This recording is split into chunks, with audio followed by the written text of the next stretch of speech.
दोस्तों नमस्कार, जय हिंद। आप सभी को हमने जो बताया था वैसा का वैसा ही उसमें से बहुत सारे 99% क्वेश्चन देखने को मिले हैं। आज रुक जाना नहीं, कक्षा 10वीं का जो पेपर था उस पेपर के लिए हमने जो इम्पोर्टेंट टेस्ट पेपर आपको बताए थे सारे के सारे बने हुए हैं। चलिए पहला क्वेश्चन मिला लेते हैं। नेताजी की मूर्ति तैयार करने वाले मूर्तिकार का नाम। इसमें मास्टर मोतीलाल करेक्ट उत्तर होगा।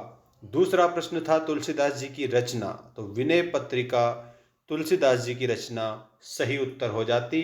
और रीतिकाल में प्रधानता थी, तो रीतिकाल में श्रृंगार रस की प्रधानता थी, ऐसा बताना था आपको।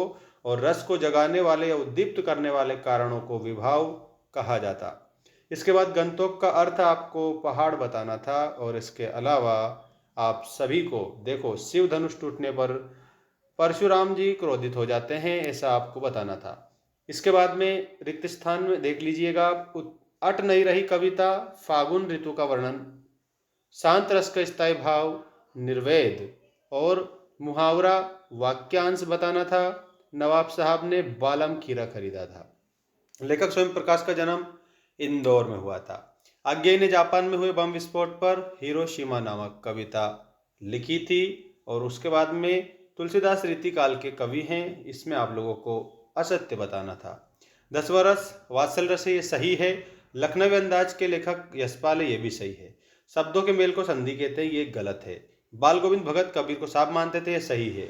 उत्साह सूर्यकांत त्रिपाठी निराला की कविता है, ये भी आपका सही है।